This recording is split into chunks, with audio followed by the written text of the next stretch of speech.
සේවාංශ ප්‍රවාහනයේ පුළුල්.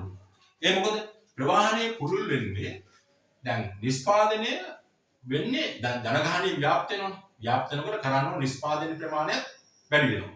එතකොට දැන් දඹුල්ලේ නිෂ්පාදනය කරන දෙයක් කොළඹට අරගෙන ප්‍රවාහන. ඒ දවස්වල ගොන් කරත්තර අරගෙන. අද කාලේ ඔය ස්කැමල් ටික මට මතක අපි පොඩි කාලේ අපේ ගමේ කරත්ත දෙක තුනක් තිබ්බා. ඒ වෙළඳපොළට බඩු අරන් යන්නේ ගම්වල. ඒ කරත්ත ඒ දවස්වල මාකට් තිබ්බේ නැහැ. මාකට් කියන්නේ සුපර් මාකට් නෙවෙයි මේ එළවලු තොගේ විකුණන තැන්. ඒ තැන් තිබ්බේ නැහැ. ඒ දවස්වල පොළවල් වලට අරන් යනවා නැත්නම් හන්දි වල වෙනම කඩ දාගෙන ඉන්නවා. ඔය නගරවල වලින් එවල මුදලාලා එතන කිරුම් මිනුම් කරලා බඩු අරගෙන යනවා. ඒ විදිහට. right? එතකොට බොම් කරත්ත ප්‍රවාහන. right? එතකොට අද තියෙන ප්‍රවාහන ශිෂ්ඨ ප්‍රවාහනයේ කොටස් තුනකට අපි බෙදා ගන්නවා. එකක් ගොඩබිම් ප්‍රවාහනය. ගොඩබිම් ප්‍රවාහනය අනිත් එක ජලය මගින් ප්‍රවාහනය නැත්නම් මුහුද මගින් අනිත් එක ගුවන් ප්‍රවාහනය. ඔය විදිහට ප්‍රවාහන ශිෂ්ඨ දිනුනා. ගොන් කරත්ත වලින් කරේ යන මිනිස්සු පස්සේ ලෝරිය එන්න පටන් ගත්තා. මගින් පහට බස් එන්න පටන් ගත්තා. වෑන් කාර් ඒ විදිහට ගොඩබිම් ප්‍රවාහනය. ඊට පස්සේ ඒ දවස් රුවන් නැවතියි. right? දැන් අද එන්ජින් වල දුවන නැවතියි. right? මගේ ප්‍රවාහන නෞකාව 5 star hotel මට්ටමේ දිගිනිච්ච නෞකාද තියෙනවලු. හරි ගුවන් ප්‍රවාහනේ. ගුවන් ප්‍රවාහනේ අද කාගෝ සර්විස් අරගෙන ලොකු මේ එයාප්ලේන් තියෙනවා. ඉතින් ඒ වගේ ගුවන් ප්‍රවාහනේ දියුණු. ප්‍රවාහන සිස්ටම් දියුණු. ඉස්සරෝම දියුණුනේ. සේවාංශයේ ඉස්සරෝම දියුණුනේ ප්‍රවාහන. නිෂ්පාදනාංශයේ පුළුල් වෙනත් එක්කම සේවාංශයේ ඉස්සරෝම තමයි ප්‍රවාහන.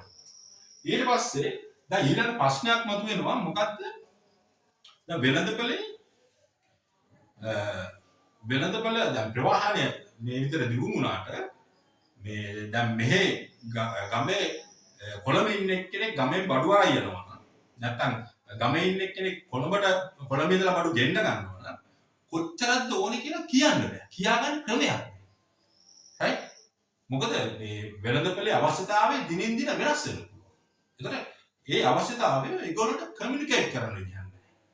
කියන්නේ සංනිවේදනය කරන්න. කියන්න විදිහ. අනේ ඊට පස්සේ දිනුනා මොකක්ද?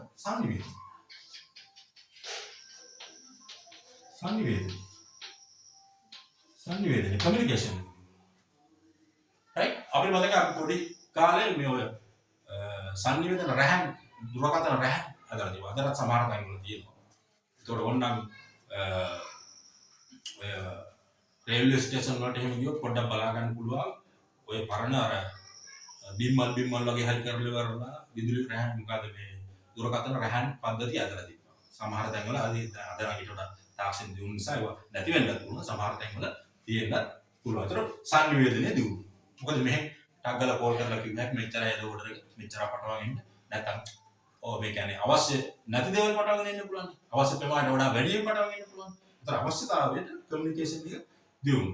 අද එතනින් එහාට ගියාම මේ මොකද්ද අද නම් තියෙන්නේ මොකද්ද Google එකෙන් සර්ච් කරා මම WhatsApp එකක් දැම්මා මෙච්චරක් වුණා. එහෙම එතනින් එහාටත් ගිහිල්ලා අද ඔන්ලයින් ඕඩර් එක දැම්මා. courier service එක ඉදිරියට ඩිලිවර් වෙනවා. ඊළඟ එහායින් ගිහිල්ලා විදේශ රටකට තියෙන දෙයක් මෙහෙට ඩිලෙක්ට් ගෙන්න ගන්න පුළුවන් ක්‍රම සහ විදි අද ලෝකේ හැදිලා තියෙනවා. මේ සංනිවේදනයේ හරහා තමයි මේ දේවල් දියුණු.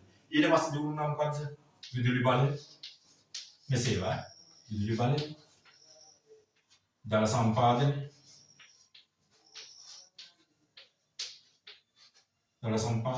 විදුලි බලය, ජල සම්පාදනය. ඊට පස්සේ වරාය,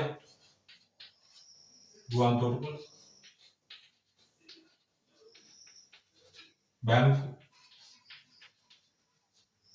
මේ වගේ ෆ්‍රැක්ෂන් මේ වගේ සේවාංශය පුළුල්ුනේ